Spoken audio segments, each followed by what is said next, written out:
So I had this sudden inspiration to feel the text in the Bible. So I go with hands over the text slowly, and I started to feel different kind of vibrations, like the text, physical text would have about a kind of aura, energy field. I can distinguish 4 layers of this aura, which is connected to the 4 elements. Hello, passionate listeners and watchers. Welcome to Passion Harvest. Thank you so much for joining us wherever you are in the world right now. I am Louisa, your host, and I'm so excited about our guest today, Marko Pogačnik. Marko brings together knowledge of elemental beings, earth science, and Christ. He calls the 5th gospel. Marko has worked over many decades, healing the various dimensions of the earth, and he deciphers the hidden holistic messages in Christ's teachings. He promotes coexistence and cooperation with all beings of life. He calls it geoculture, a culture tuned to the existence of our home planet, its consciousness and sacred core called Gaia. Marko works around the globe, healing the earth, and uses a method of earth acupuncture that he calls lithopuncture, and forms group work with sound and imagination. He dedicates much of his work today to creating Geopuncture Circles, a worldwide lithopuncture project to enhance communication with the earth consciousness. Marko is the author of 9 books in English, and in 2016, he was appointed UNESCO Artist for Peace.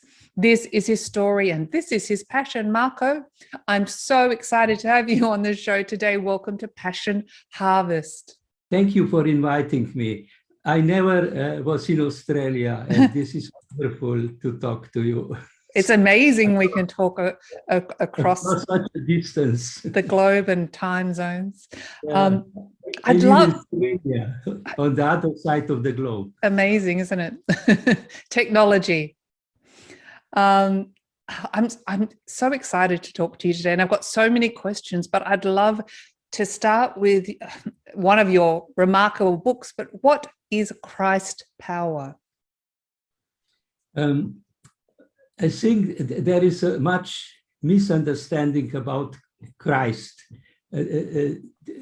I am working on, let us say, healing of this relationship to the Christ, because he never said he is Son of God. He always said he is Son of Man, and this means a son of a human being.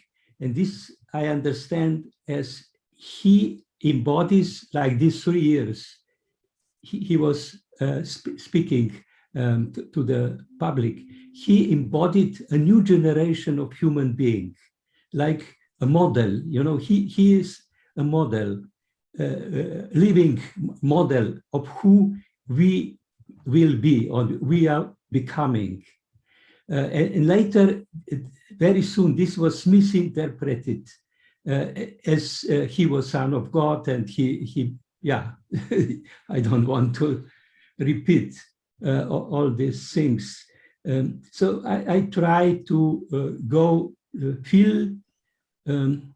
with my intuition and with my knowledge how to feel the basic structures of a text.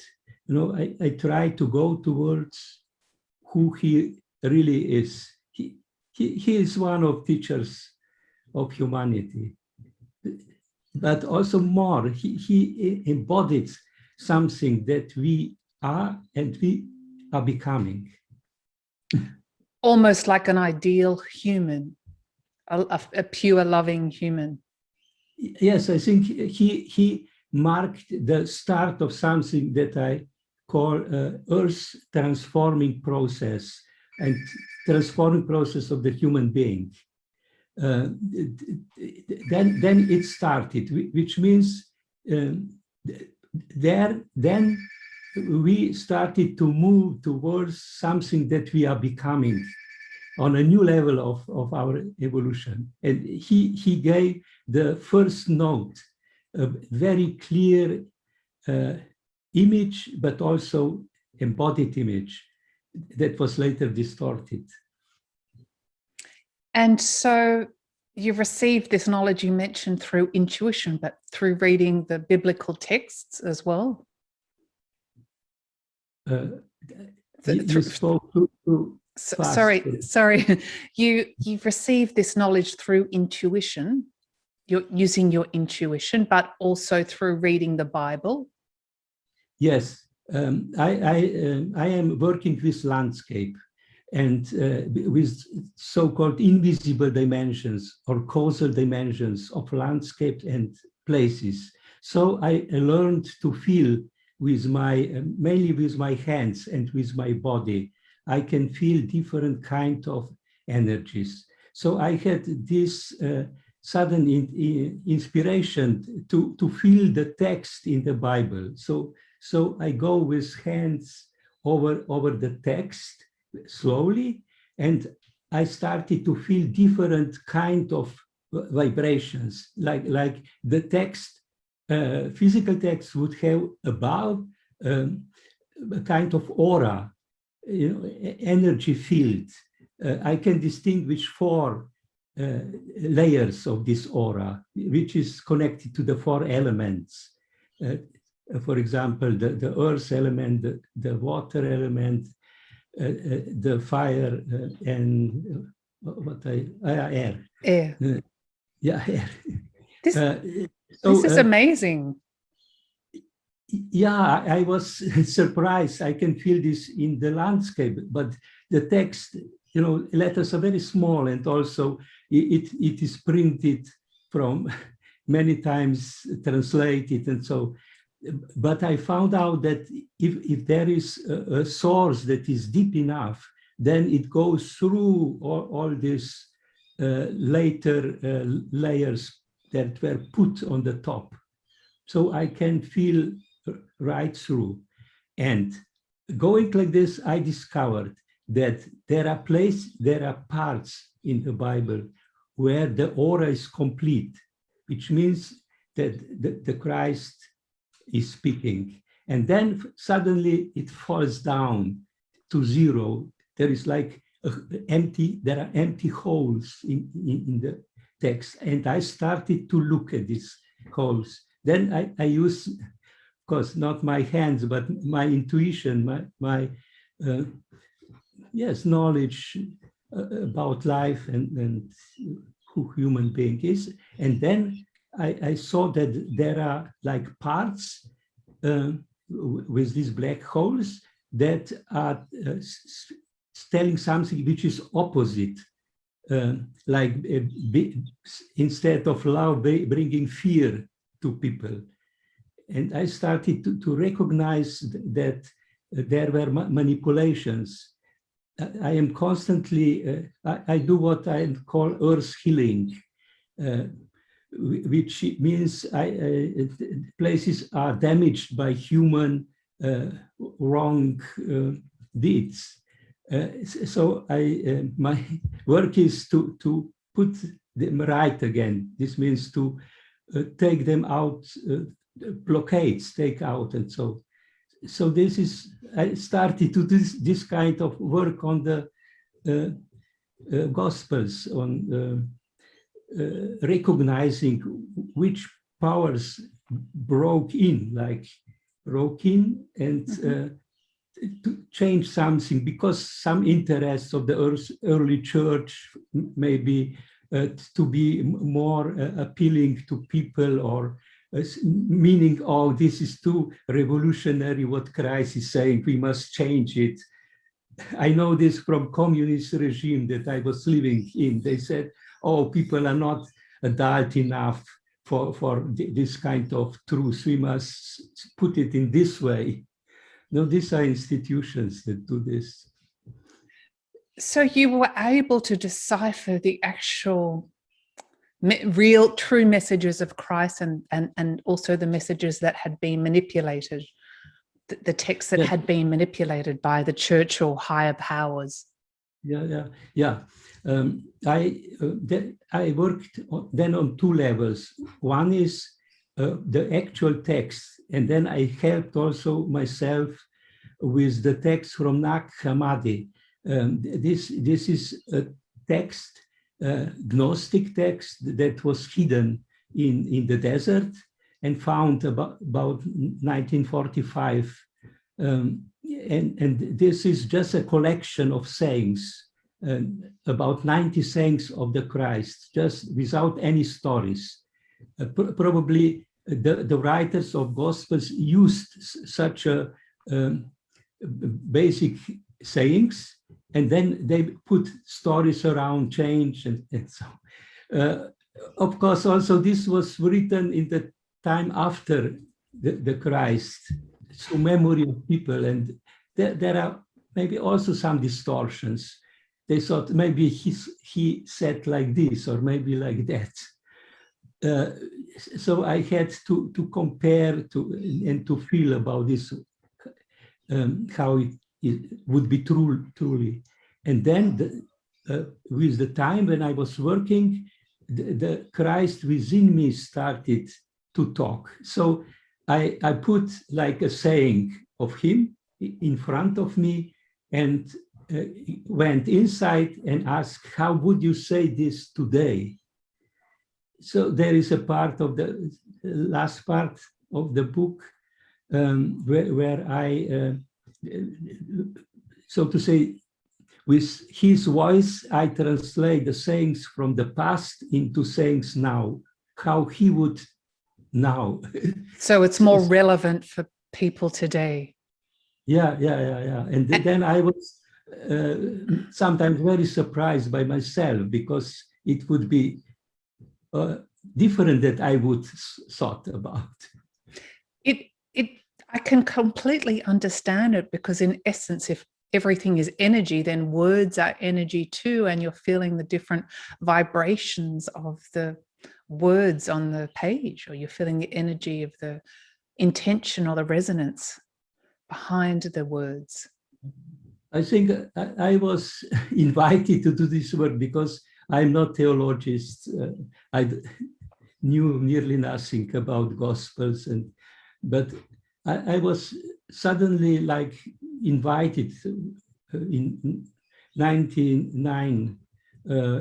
Happened this, like, do this, and I thought, not me, I don't know how. But then it turned out that my practical knowledge with hundreds of workshops on the ground in different landscapes was usable for this purpose. And what I try to do, I always also tell how I find something or how I work. I am a conceptual artist from the 60s. So I noticed that how you do a work is the work itself. It is part of the work, how you go about the work, what methods you use. So I always describe the methods, the dreams that I had during writing, insights, so that nothing is hidden. Like, my idea is to lay it open in front of people, and then everybody can feel or decide what to accept, what to say, oh, this is too strange. And the culmination of this work you call the fifth gospel. Yes. This is the initial inspiration I had.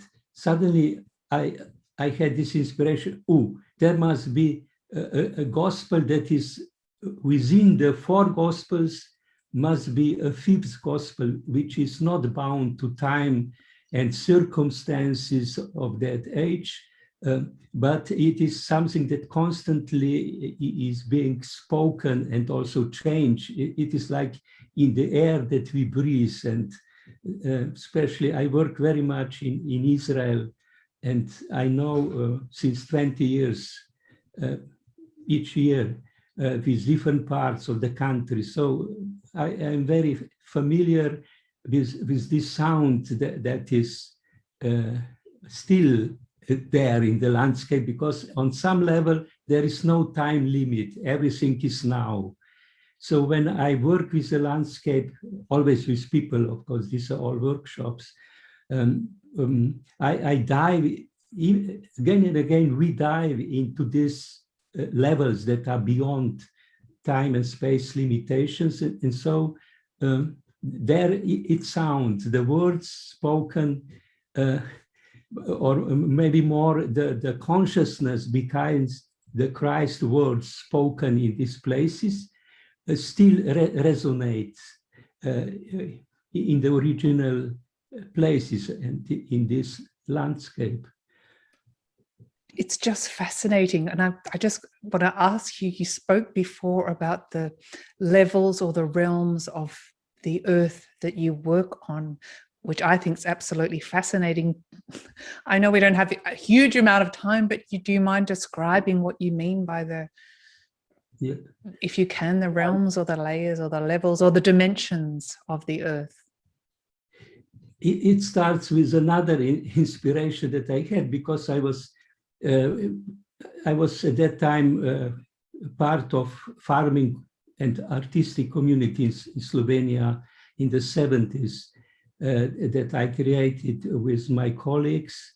And I was very unhappy about ecology, because working with animals, with plants and elemental beings, I realized that the ecology is, the modern ecology is thus considering the physical aspects, the organic physical aspects, but there is so much more to it. And the earth is more and more destroyed by this civilization.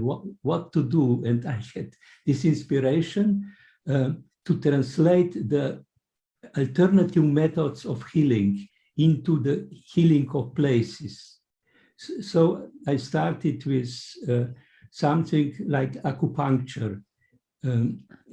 Of course, this is a big scale acupuncture, like a landscape or a city. Positioning stones on certain points, it is like acupressure. You press with 1 ton stone on certain point. And then I carve, mainly together with my wife, we do this work.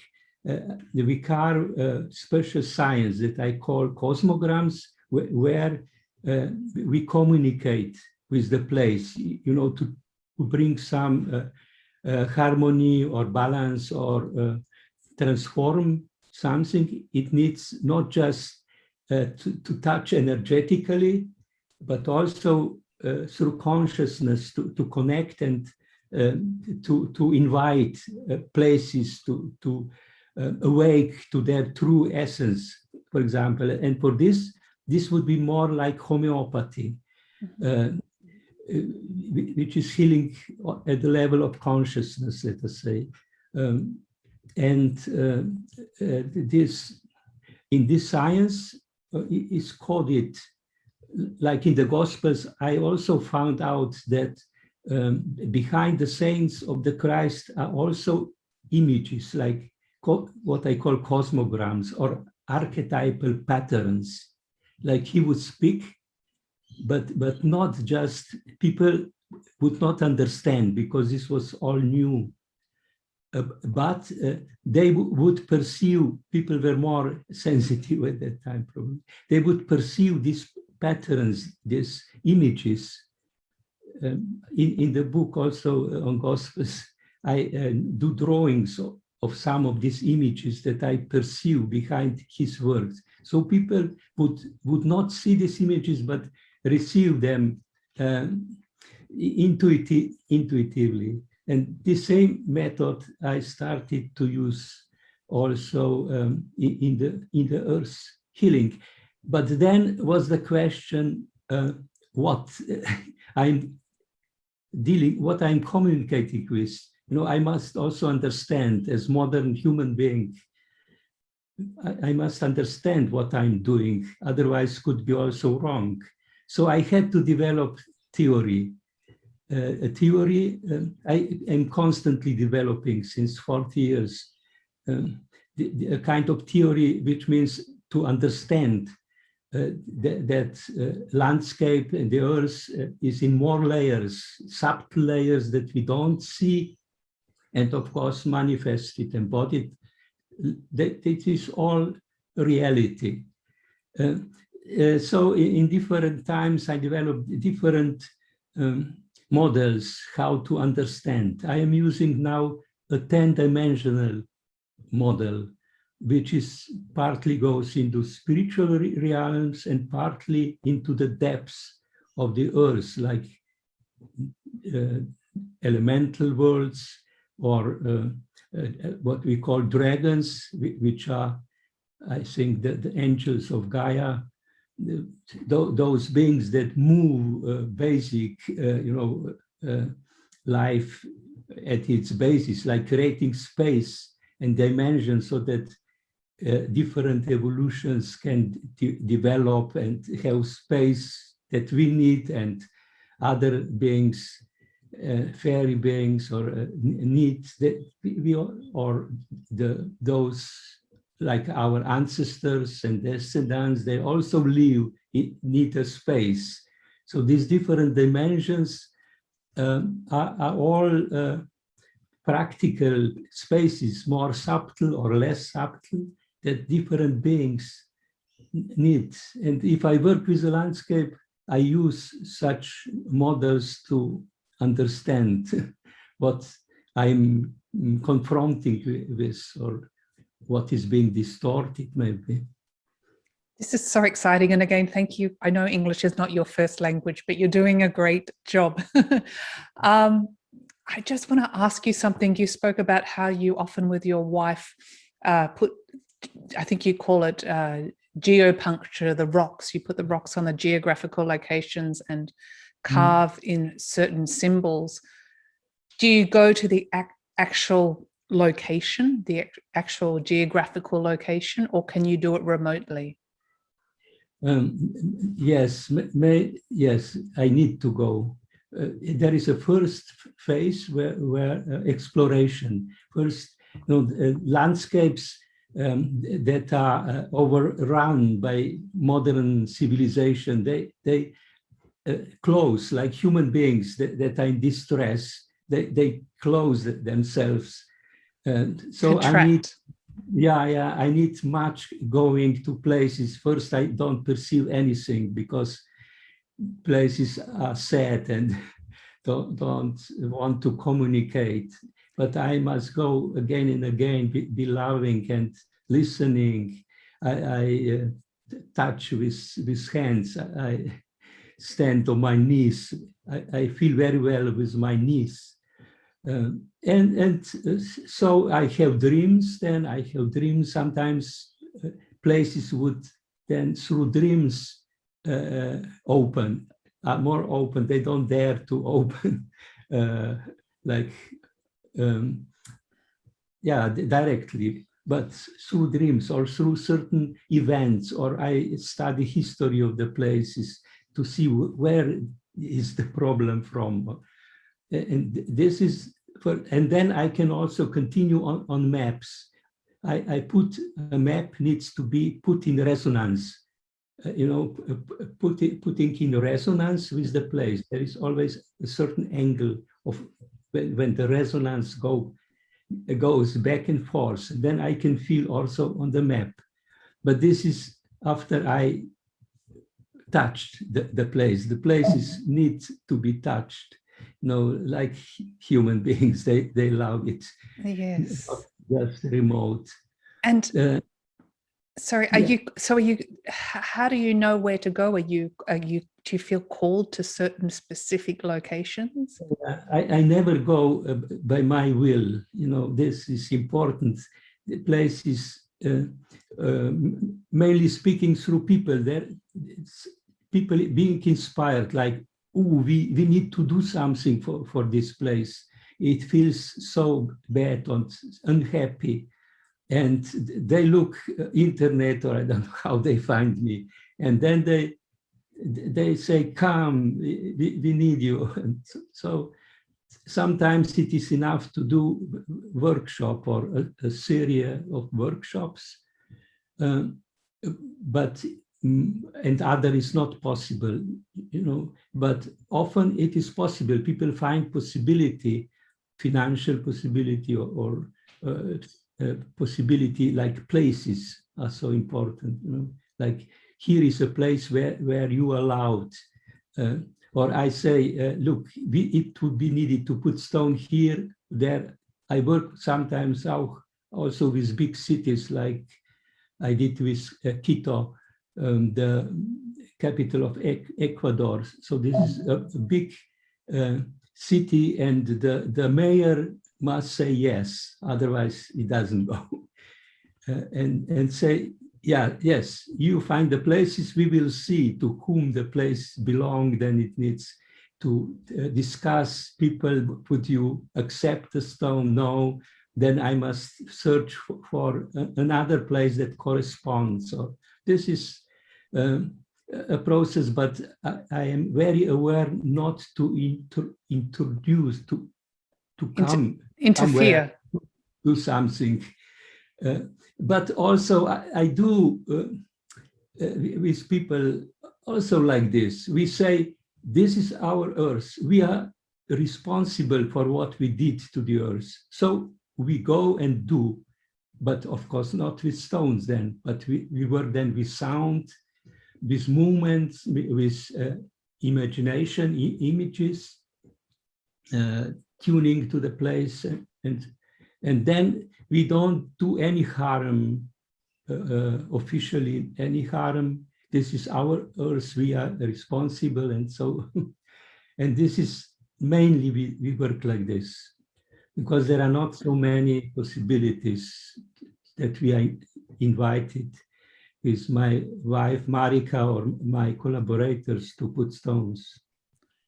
And it's just so interesting when you spoke about Israel before, about there's certainly potentially no time, that words and energy doesn't disappear, so it's always there in some dimension. Yeah, this I know in my work that especially sound, I work so much with sound, just with singing, vowels, very simple toning, listening. The group makes a circle, we stand in more circles, like, let us say, around the acupuncture point of the place. And then we tone, and it may be very disharmonious in the beginning, and we work. Sometimes it goes 1 hour, till we come to harmony, which means that the place goes through a kind of process through the pain that it experienced, and step by step it can arrange its energies, and so this kind of work we did also in Israel very much. It's so interesting, and now I have to ask you the exciting part, your communication with, you mentioned dragons and elementals. Do you communicate with them? Do they help you do this work, and what is your communication with them? The first I worked with energies. This was in the 80s. And then I started to feel that there is something more. I felt it especially in my hands, but in the sense of emotion. Energy is not emotion. Energy is, just like objective. But then I started to feel an emotion. This is something different. So I am very blessed to have 2 daughters who are able to communicate with these words. So one of my daughters who communicated with a master from the elemental world,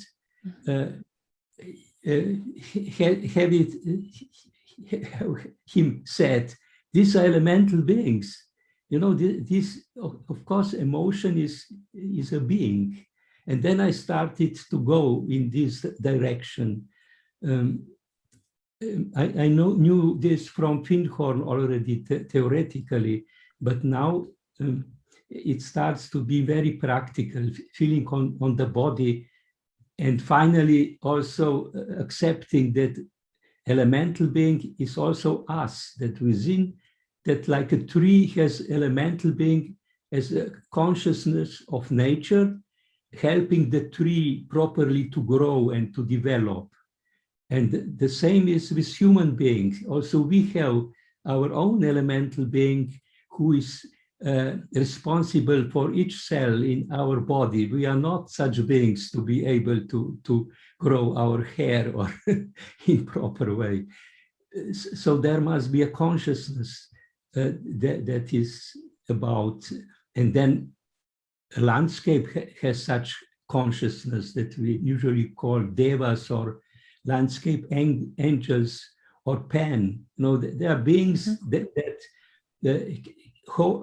that understand a plan, a model for a landscape, and see how a landscape with the mountains and rivers harmoniously develops. So I think this is all about Gaia consciousness. These are beings of Gaia consciousness. Very simple, taking care for a blade of grass, or taking care for trees, and then for forests is another being, because forests like a community of trees. Single trees have their own elemental beings, but then a landscape deva or more evolved elemental beings takes for the forest as a whole. And then the forest in the landscape needs also another, there is again another level. What scientists say, noosphere, that the earth has not just biosphere, but also noosphere. Noos is in Greek consciousness. So there is a consciousness sphere that all beings are part of, or manifested beings. You know, embodied beings are part of this. And also subtle beings, of course. And this is like Gaia. This is Gaia, I think, basically. This Gaia consciousness sphere then manifests in different beings that take care for different aspects of life and different evolutions. And so it is a wonderful, I call it universe, Gaia universe. Gaia has her own, developed her own universe, and through her beings, she takes care for this universe, how it develops to be healthy and happy, and also to meet challenges. Mainly, this is human civilization that makes great challenges now.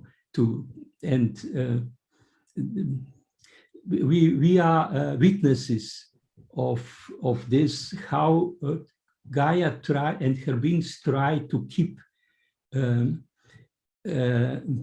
planet alive, even if the challenges are bigger and bigger.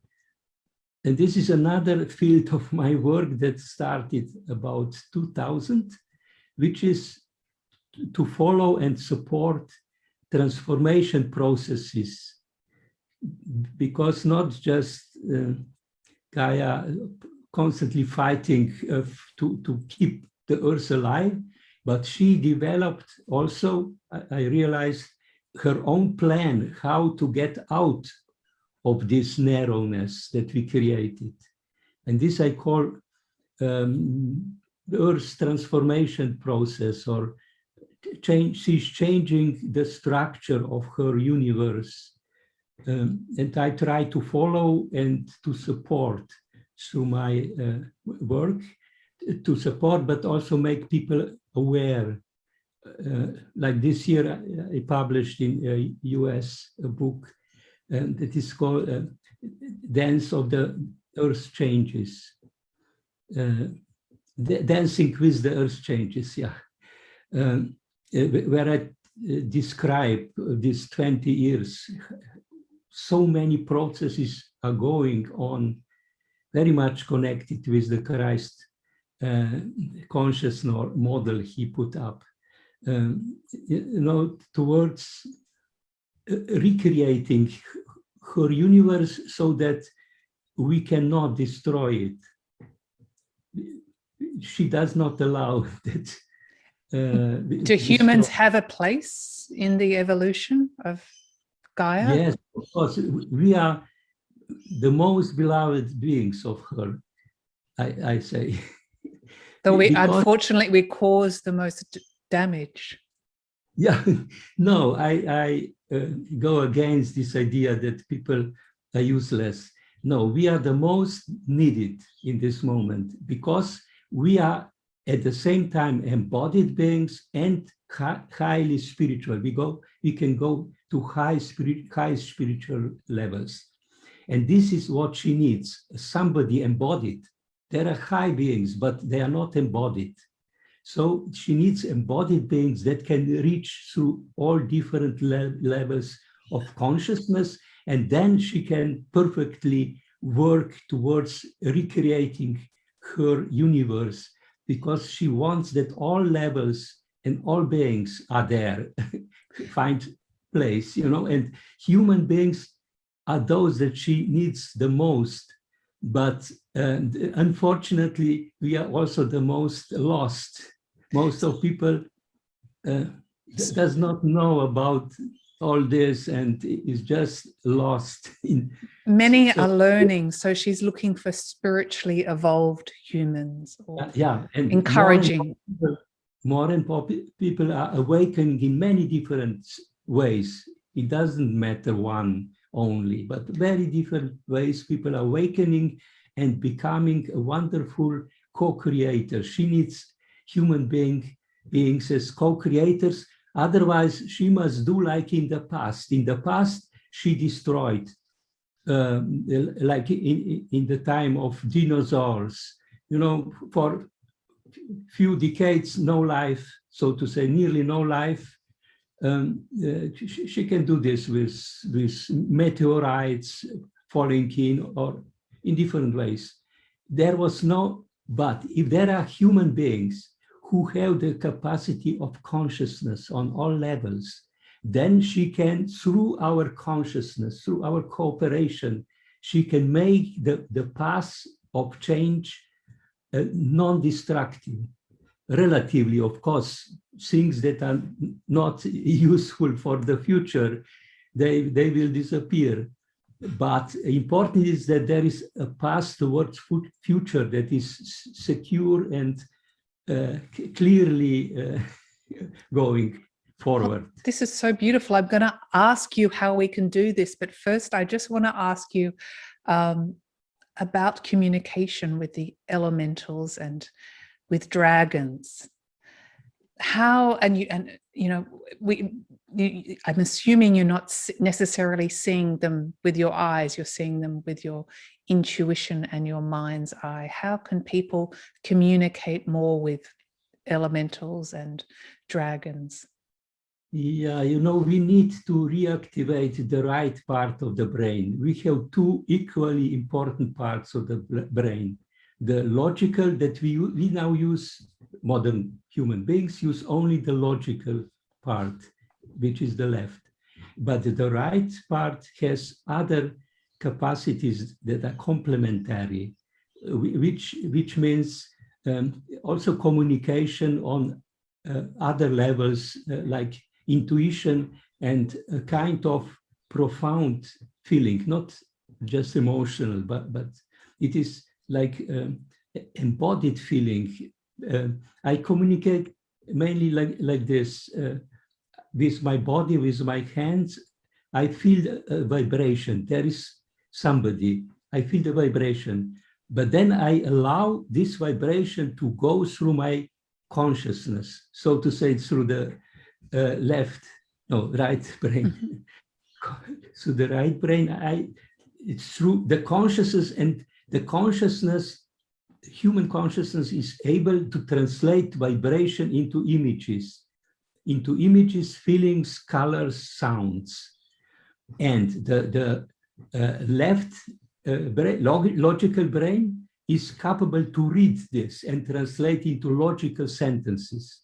So it is a whole very clear process. It goes from vibration, bodily feeling the vibration, mainly through aura. We have aura, layers of aura, and these layers is like a membranes, and these membranes are just feeling organs and transmit to the body, and intuition coupled with feeling can accept it, take it in, and then the logical create. The new perception is creative. It is end with objectivity. Objectivity is false. There is only subjective objectivity. You know, everything is within, comes into being within ourselves. So I have to allow first the subjective part, that intimately in myself, I feel, I allow images to be created.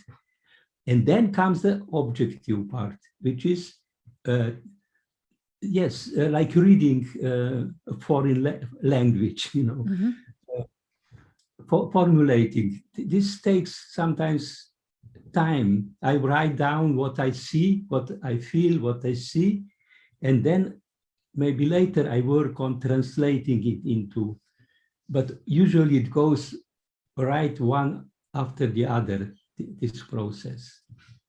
So I think this is a new kind how we will move in the world, that we move on, not on one leg, but on both legs, both parts of the brain. They support each other. What can left hand without the right hand is of little use.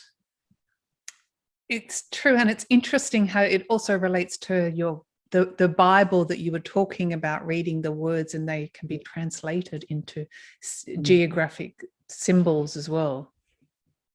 Yeah, also it's a good case that I'm not a scientist, but I am a professional artist. So I speak of art of life, that life should be artwork. The artwork means not to repeat, not constantly to follow certain patterns, prefabricated patterns, but in each moment, ideally, you know, to feel what is the right things to do, or how it is the creativity in action. I think this is something that art, not the art that is today accepted by museums. This is another story. I speak about art as human capacity to be creative, and also the perception, this new kind of perception has much to do with art and with the inner creativity. Very true. And so you spoke about Gaia, Earth, Mother Earth wants us to evolve. I think many people do as well, to spiritually advance themselves and evolve on a consciousness level. What is your advice? How to achieve this? Yeah, my advice is seek help of nature, because I realized that Gaia is so smart that she develops a special kind of elemental beings that have studied the human consciousness, so that they are able to communicate. They know what problems people have with themselves, and so they, so to say, ready or develop in such a way that can help human beings to open and be themselves. This is why people like more and more to go into nature, because I think they come in touch with this kind of elemental world, which is new. I perceive it since 20 years only, not before. So there is a help, not maybe just nature, but more landscapes. Some people are drawn to this kind, very important water landscape, watery. Water is the element that opens this subtle level in human beings, sensitivity. So I say people walk on water. I say don't step on water, but just position yourself on water, on a river, for example, and feel how it, be inside. Physically doesn't help if you swim, but if you stand on water or dance on water, there is, yeah, I think Gaia is very aware of the difficulty that we have to get from this very rational. We are now taught as a rational beings, and we must get out of this. It is a kind of closed space we are in. It is more and more narrow, more and more narrow. Also now with Zoom and everything goes through technology. Yeah, through fire. This is all electricity, it's all fire. And fire is also wars and rockets. So we need water. And nature is always water. Plants are water. Plants are those that help, especially trees. Yeah, and then once you made a step out of this exclusively rational world, let us say with help of new elemental beings or nature, then you will find, like you find myself, for example.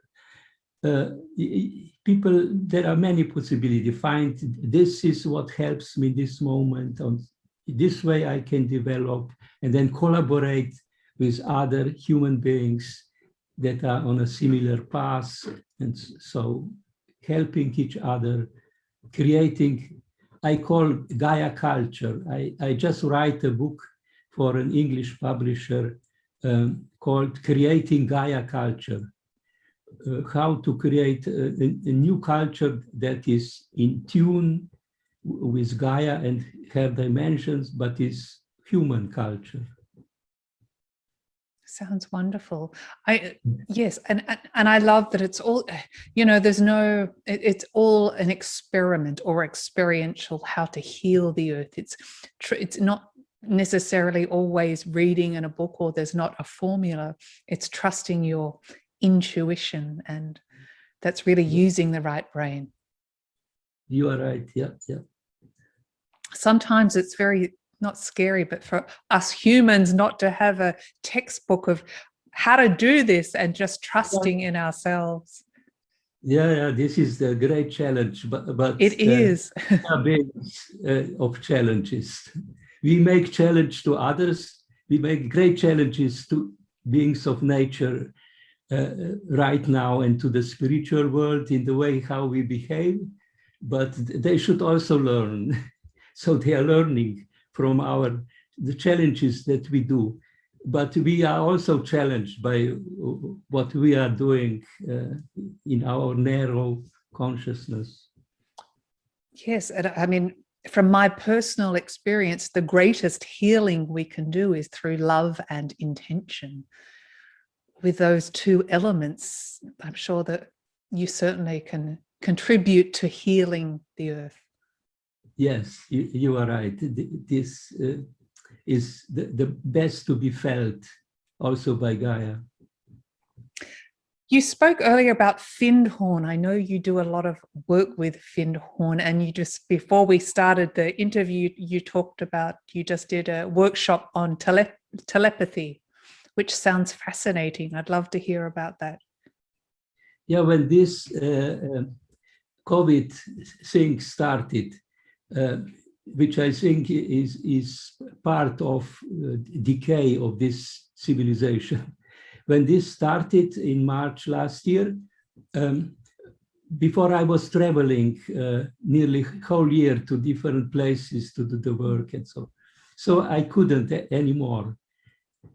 Then I started with these telepathic workshops where I prepare a plan according to hours, like from 9-10 minutes to 9-20 minutes.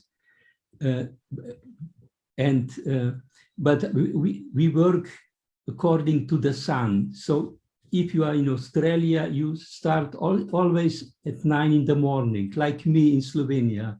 You understand, it is not dependent on linear time. Mm-hmm. So I prepare, I go into, like always, a place, or mainly these workshops are about the phases of transformation of the earth that now are going. So I prepare exercises, and then people do them where they are. But before we connect, and I notice that beings of different worlds or dimensions, they come in more and more, and they work with us. Also those who are in the spiritual world of human beings, they like very much to work, because it is open in time and space. People are distributed. We have LifeNet since 20 years, a network to support the process of Earth changes. And these people are distributed in different continents, mainly in Europe, of course, and also in time, because we have different time frame. Do you mean the time zones, the different time zones, or past, present, future? There are different time zones, okay. But we do as if we would be in what I call cyclic time, which is not, which goes with the sun. You know, when the sun rises, is it in different places, different, sure. But then things are not narrow, they are like distributed in time and space, and there are much spaces also for other beings to step in, and we can feel very well how we collaborate. It is something about future, I think, where we don't just move in our human world, but allow also other worlds and beings to come in and do their part. Now we think we must find solution for all the difficulties that we have. But if we would collaborate with other worlds, those who work from the energetic level, like the fairy worlds or elemental worlds, they could much easier do things like transform our plastics, because they just can change it into the primeval energy.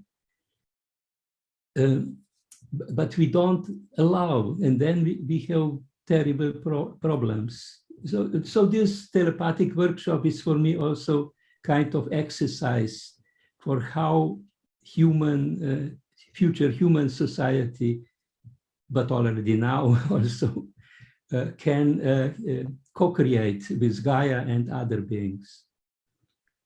Yes, it's really interesting, and it's remarkable when you ask for assistance or ask for a co-creation, how well it works. And I understand what you mean about time, because we as humans want everything right now, but it doesn't always work like that. If you have a fixed time, you're rigid and you're not open to the flow of energy.